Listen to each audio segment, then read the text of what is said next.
us on the way to success.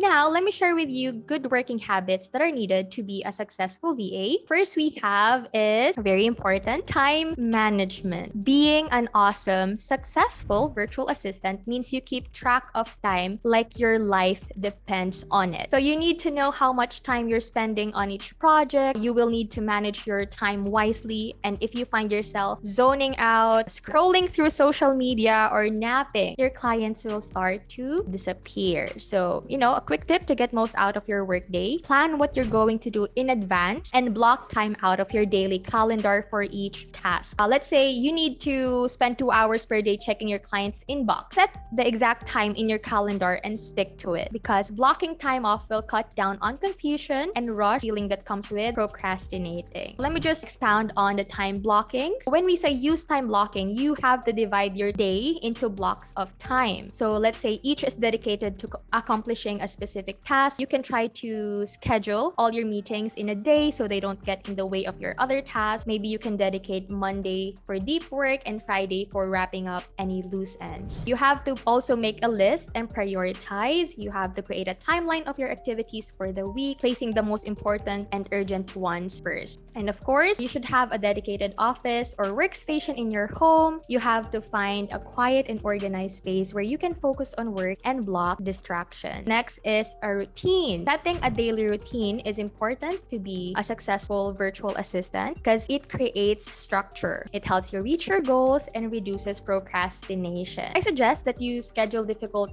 tasks in the morning.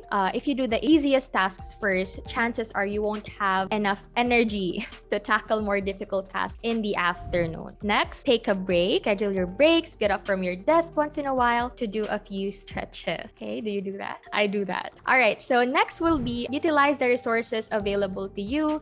If you work for an agency or a part of a team, take advantage of their training and free resources. So here in Virtudes, we have free trainings with allowance. The next is communication is key. Just like what I've said earlier, excellent communication is essential as a virtual assistant. As a VA, you should be able to communicate extremely well with both verbal and written communication. Your daily tasks as a VA range from admin, social media, travel bookings, taking calls, emails, and more. So you have to be comfortable with asking questions to clarify so that your client remains happy. If a problem arises, never hesitate to contact your client, because when it comes down to it, most people would rather you be honest and keep the lines of communication open rather than stay silent. Next is tech savviness for success as a VA. So hopefully you're comfortable with email, Microsoft Word, Google Docs, and other basic systems that virtual assistants use on a daily basis. If you're onboarding a new client that wants you to use their favorite software na hindi mo alam, remember that you don't have to know it all, but you need to be willing to learn. Itatrain ka rin naman nila.